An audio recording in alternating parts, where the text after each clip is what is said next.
Good morning. As per our previous discussion in our first lecture, okay, uh, we know that the selection of a circuit breaker for a power system depends not only on the current the breaker is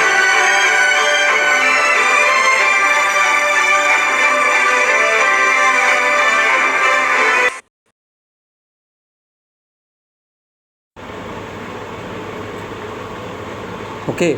So we know that the selection of a circuit breaker for a power system depends not only on the current the breaker is to carry under normal operating conditions, but also on the maximum current it may have to carry momentarily, and the current it may have to interrupt at the voltage of the line in which it is placed.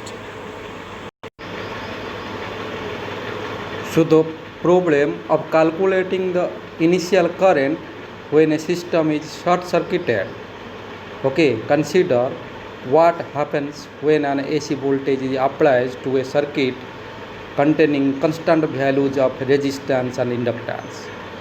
Okay, now let us assume that the applied voltage be V max sin omega t plus alpha.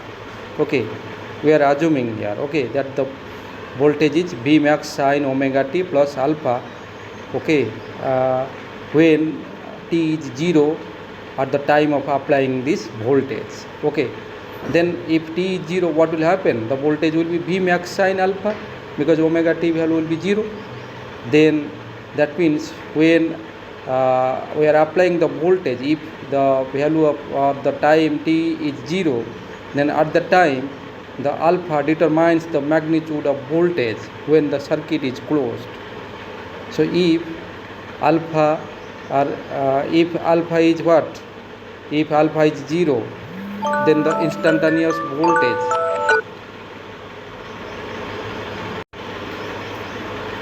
So if alpha is 0, then the instantaneous voltage is 0, okay, because of V max sin 0, okay. So that means the instantaneous voltage will be 0 when alpha is 0, okay.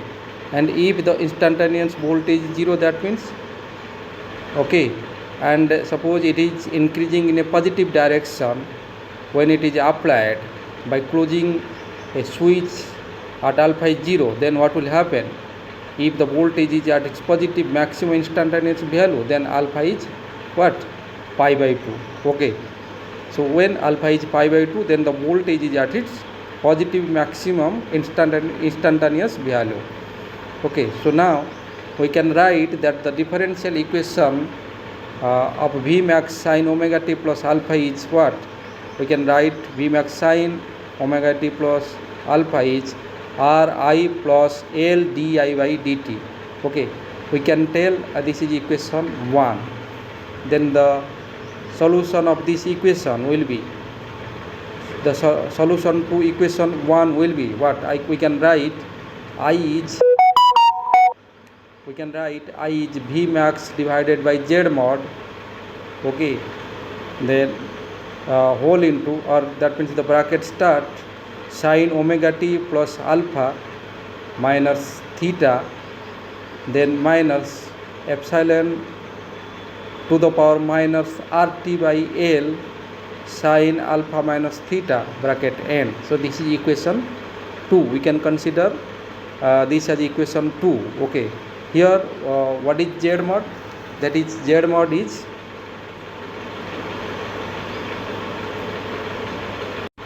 here we can, in equation 2 we can say Z mod is 1 minute, Z mod is that is your whole root over of R square plus omega L whole square, omega L square, okay. That means in equation 2 when already Z mod is there, so here the Z mod value is what? that will depend upon your resistance and inductance. Okay, so we can write Z mod as root over of r square plus omega L square. And what is theta? What is theta? Because in equation 2 theta is coming, and theta is, the value of theta is tan inverse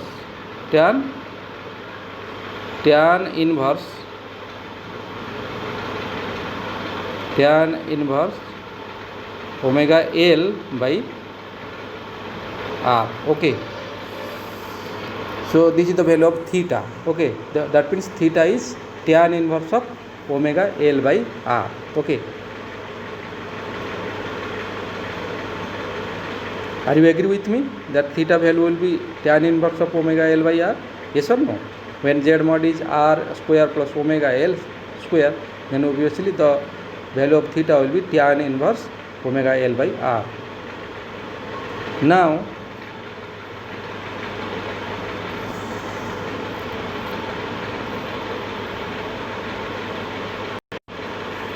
Now consider the equation 2, which is varies sinusoidally with time. Okay, see the equation 2.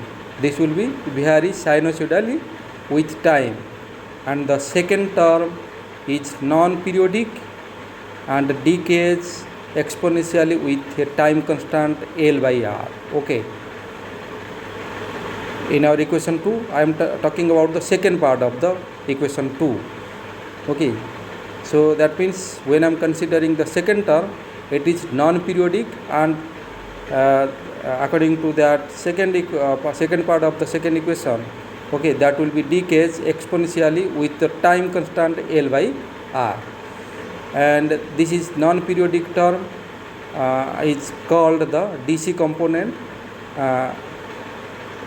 Okay, so this term is called the DC component of the current, and we can recognize the sinusoidal term as the steady state value of the current in an RL circuit for the given applied voltage. Now, if the value of the steady state term is not 0, when t is 0, okay, then the DC component appears in the solution in order to satisfy the physical conditions of zero current at the instant of closing the switch. Here we can note that the DC term does not exist if the circuit is closed at a point on the voltage wave such as alpha minus theta is equal to 0 or alpha minus theta is equal to pi.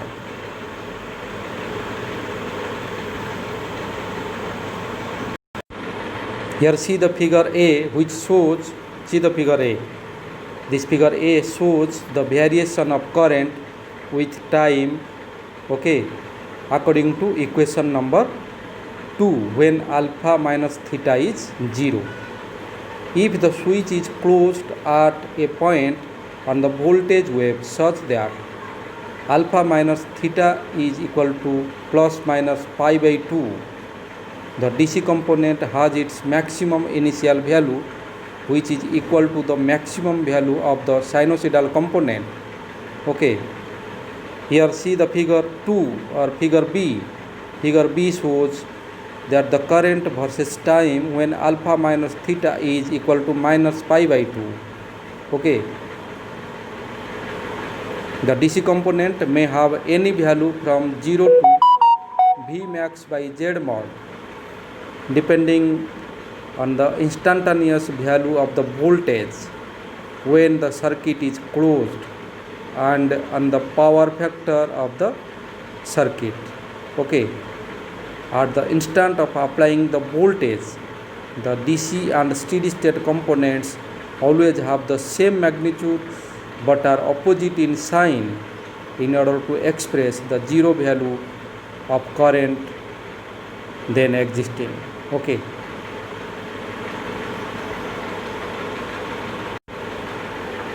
so as we know that the principle of operation of a synchronous generator consisting of a rotating magnetic field which generates a voltage in an armature winding having resistance and reactance. Okay, and the current flowing when a generator is short circuited is similar to that flowing when an alternating voltage is suddenly applied to a resistance and an inductance in series. Okay, there are important differences, however, because the currents in the damper windings and the armature affects the rotating field. Okay, if the DC component of current is eliminated from the short circuit current of each armature phase, then the resulting plot of each phase current versus time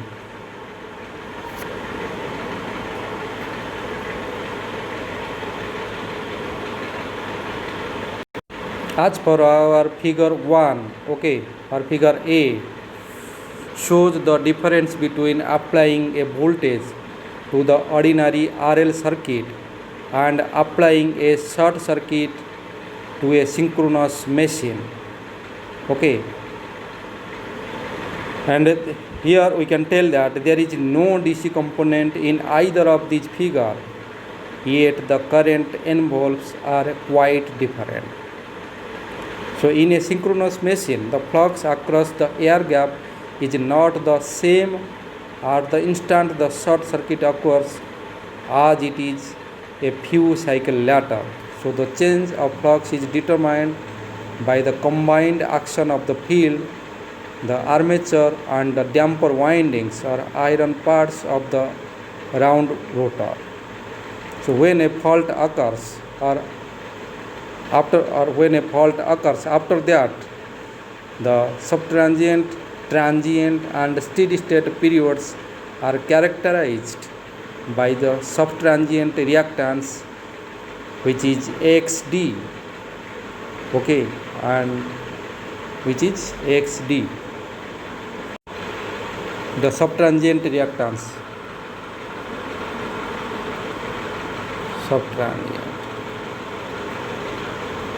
Subtransient reactance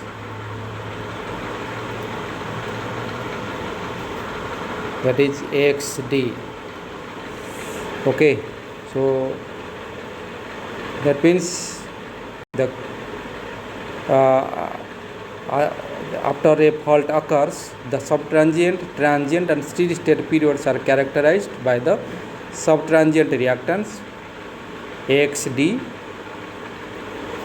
double dash, okay, and the transient reactance, subtransient reactance is XD double dash, and the transient reactance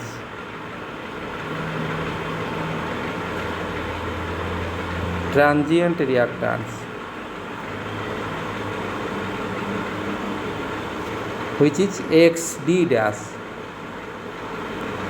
okay, and the steady state reactance which is XT, the steady state reactance, steady state reactance, steady state reactance is which is XD. XD is our steady state reactance. So according as per the fault we are writing these values. Okay, for subtransient, transient and steady state the reactance values are XD double dash. That means for subtransient the reactance is XD double dash, for the transient the reactance is XD dash, and for the steady state the reactance is XD. So these reactances having increasing values, that is we can write here XD dash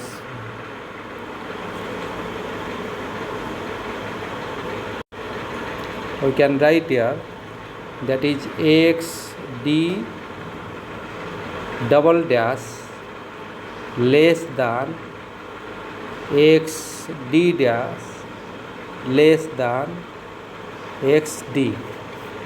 That means subtransient reactance is less compared to transient reactance, and transient reactance is less in comparison to steady state reactance. That means these reactances have increasing values as when you are keeping in a sequence subtransient, transient and steady state reactances, and the corresponding component of the short circuit current have decreasing magnitudes. Obviously, if reactance value will be increased, okay, then what will happen? The corresponding component of the short circuit current having decreasing magnitudes. That means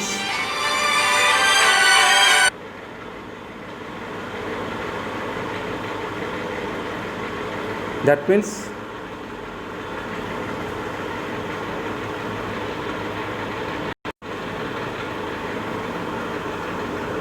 means if we are keeping a sequence subtransient, transient and steady state reactances, then accordingly corresponding components, the short circuit current will have decreasing magnitudes as the transient reactances values are increasing. So accordingly, what will happen? We can write that, or we can tell here that the short circuit current will be decreasing according to the sequence of subtransient, transient and steady state values. So suppose the subtransient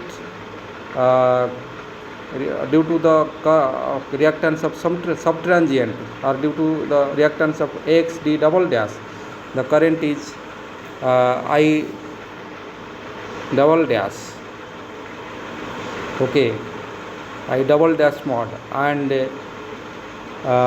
suppose the current due to transient reactance is I dash, okay, mod, and suppose the current due to steady state is current I mod, okay. So we can write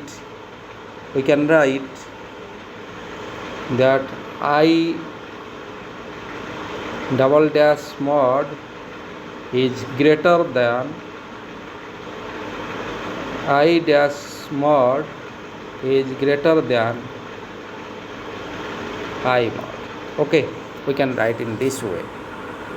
With the DC component removed, the initial symmetrical RMS current is the RMS value of AC component of the fault current, okay, immediately after the fault occurs, okay.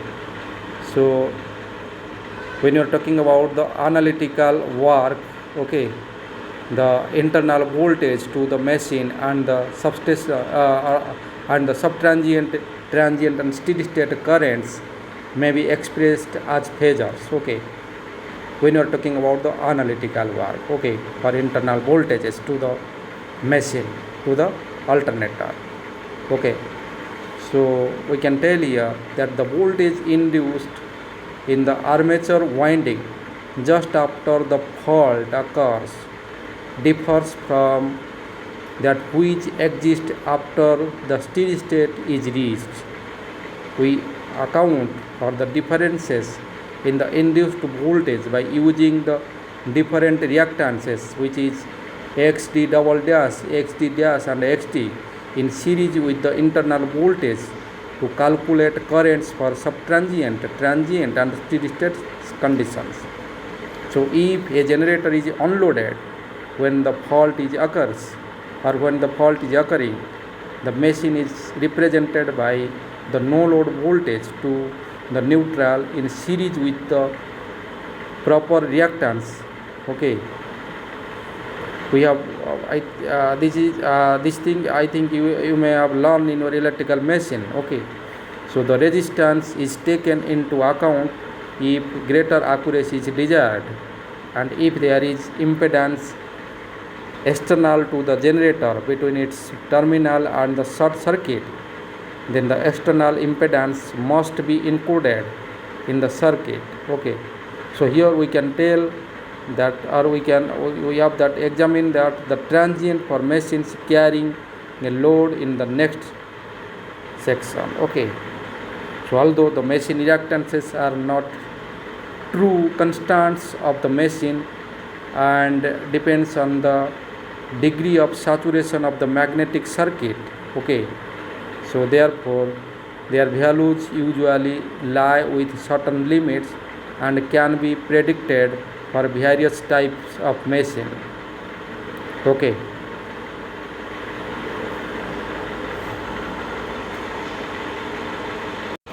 In general, we can tell that the subtransient reactances of generators and motors are used to determine the initial current flowing and the occurrence of a short circuit. For determining the interrupting capacity of circuit breakers, except those which open instantaneous subtransient reactances is used for generators and transient reactances is used for synchronous motors.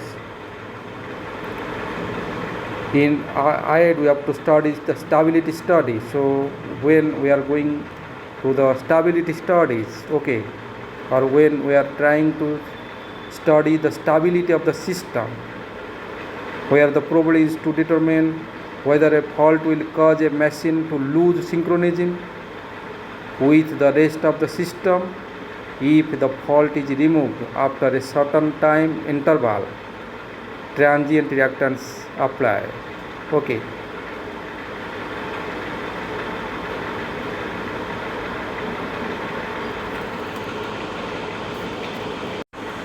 So here we have covered in detail of that is transient study in RL series circuit. Okay.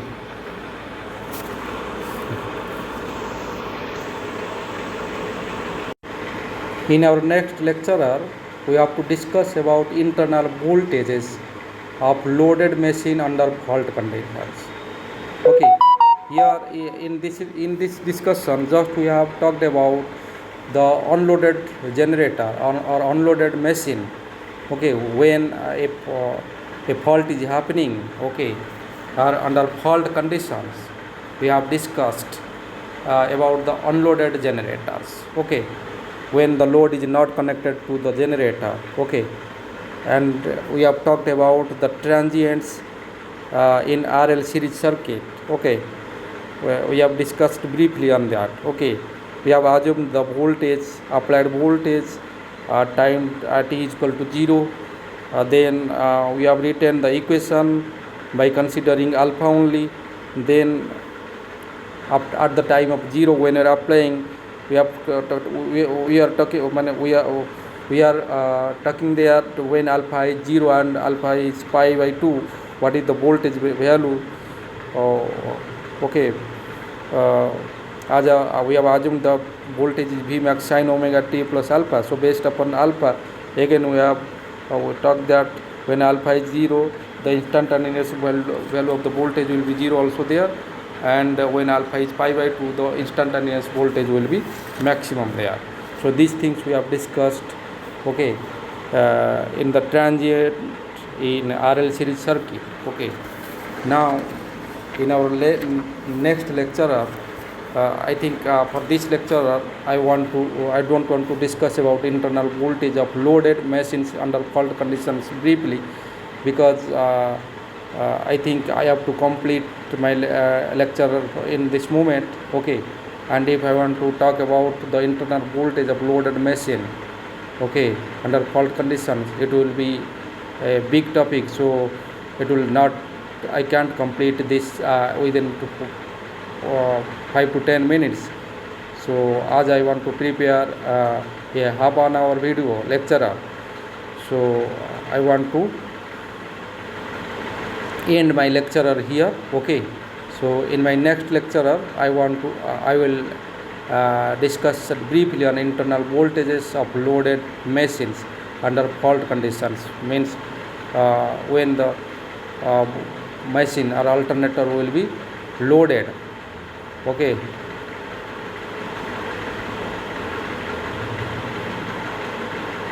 okay, at the time how the internal voltage will be affected under fault conditions. Those things will be discussed briefly in our coming lecture. Okay, so thank you very much.